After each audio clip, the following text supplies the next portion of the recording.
안녕하세요. 여의도 워킹맘입니다. 이번 시간에는 3대를 물려줄 수 있는 연금에 대해서 이야기해 보도록 하겠습니다. 이 모든 전략은 3단계로 나뉘는데요. 첫 번째 단계는 바로 돈을 키우는 엔진을 만드는 것입니다. 투자를 할 때 가장 중요한 원칙이 뭘까요? 네, 바로 장기 투자입니다. 왜 그럴까요? 이유는 단순합니다. 바로 복리 효과 때문인데요. 우리가 흔히 아는 아인슈타인의 말이 있죠. 복리는 인류 역사상 가장 위대한 발명이다. 아는 사람은 복리로 벌고 모르는 사람은 복리로 손해본다.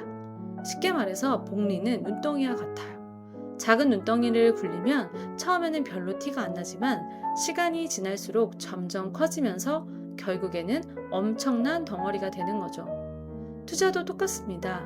10년, 20년 길게 가져가면 처음엔 별 가치가 없어 보여도 나중에는 그 차이가 어마어마하게 벌어집니다. 예를 들어 연 10%의 수익률로 20년을 굴리면 어떻게 될까요? 1,000만 원이 6,727만 원이 되어 원금의 약 6.7배로 불어납니다.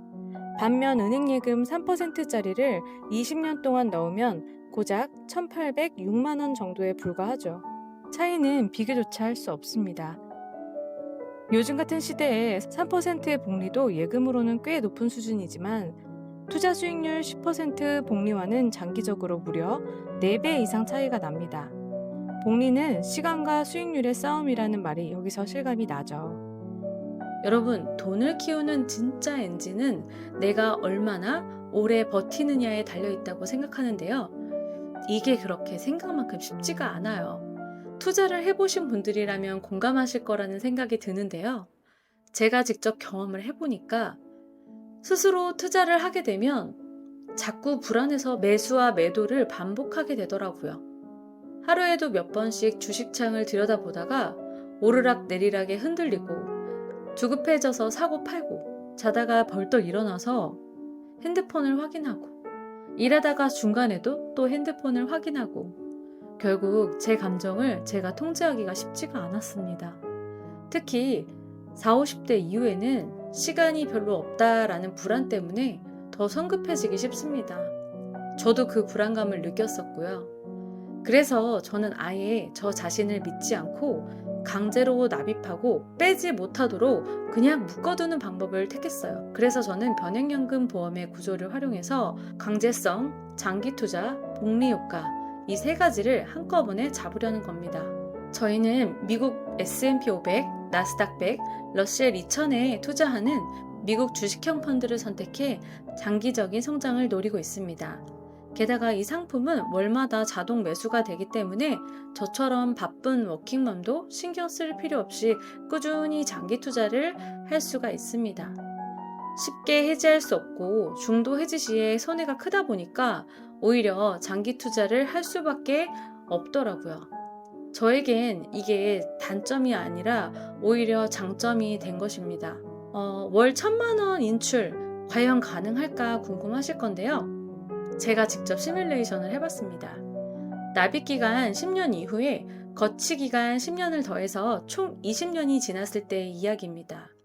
만약 연평균 수익률이 10%라고 가정을 한다면 저희 부부가 10년간 납입한 총 원금 3억 6천만 원은 20년 후에 약 16억 6천만 원으로 불어납니다. 이 자산이 매년 10%의 수익률을 낸다면 연간 수익금은 약 1억 6천만 원이 됩니다. 이걸 12개월로 나눠서 환산하면 약 1,380만 원이 됩니다. 즉, 저는 원금에는 손대지 않고 매월 발생하는 수익금에서 1,000만 원씩 뺏쓰는 거죠. 자, 이렇게 하면 자산은 그대로 유지하면서 매월 1,000만 원의 현금 흐름을 만들 수 있게 됩니다. 그 다음에 이 돈이 남으면 어떻게 하죠? 바로 이 돈을 물려주는 기능을 사용하게 됩니다. 저는 연금 개시를 최대한 늦추고 은퇴 시부터 중도 인출 전략을 사용해서 과세를 피할 건데요. 그렇게 실컷 뺏쓰다가 변액연금의 경우에는 개시를 하게 되면 투자가 중단이 되게 되는데요. 저는 계속적으로 목돈을 굴리고 싶기 때문에 연금 개시를 하지 않고요. 중도 인출 전략을 사용할 것입니다. 자, 이렇게 하면 과세도 피할 수가 있습니다. 이렇게 실컷 뺐쓰다가 90세가 되기 전에 피보험자를 저희 딸로 변경할 겁니다. 왜냐하면 90세부터는 연금 개시를 해야 되기 때문이에요. 이 상품은 피보험자를 2번 교체할 수 있기 때문에 자녀에게 자산을 온전히 물려줄 수가 있습니다. 이렇게 제 딸은 제가 평생 모은 연금 자산을 받게 됩니다. 자, 그럼 3대까지 어떻게 이게 가능하냐고요? 제 딸이 받은 이 자산을 활용해서 자신의 노후를 준비하고 남은 금액이 있다면 다시 손주에게 물려주면 됩니다. 물론 제 딸이 그 전에 다 뺐으면 손주에게까지는 못 가겠지만요. 가능은 하다라는 겁니다. 이 상품의 장점만 있는 것은 아닙니다. 가장 큰 단점은 원금 손실 가능성이 있다라는 점입니다. 펀드 운용 실적에 따라서 해약 환급금의 변동이 있기 때문입니다. 또한 중간에 해지하게 될 경우에는 유지 보너스도 전혀 받지 못하게 됩니다. 하지만 이 상품은 장기 상품이기 때문에 꾸준히 납입하고 유지하는 것이 가장 중요한데요. 만약에 중간에라도 혹시 돈이 필요하게 되는 순간이 생기면 해지하는 대신에 해약 환급금의 50% 이내에서 계약자 적립금을 인출할 수 있기 때문에 만약에 그런 일이 생긴다면 이 방법을 통해서 현금을 융통할 생각입니다. 오늘 제가 알려드린 전략은 단순히 돈을 모으는 방법이 아닙니다. 내 노력으로 모은 소중한 자산을 제대로 활용하고 또 세금을 아끼고 사랑하는 가족에게 든든한 유산을 남기는 거라고 생각해요. 자산은 강물과 같다라고 합니다. 그냥 두면 흩어져 버리지만 전략적으로 길을 터주면 3대에게까지 이어주는 거대한 강이 될 수 있습니다. 여러분의 자산은 지금 어디로 흘러가고 있나요? 은퇴 이후의 삶, 노후는 준비하는 사람에게만 편안함을 선물합니다.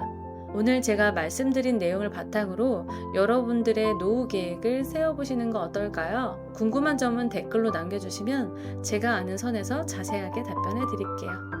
다음에도 유익한 영상으로 돌아오겠습니다. 감사합니다. 오늘 영상이 도움되셨다면 구독과 좋아요로 응원해주세요. 안녕.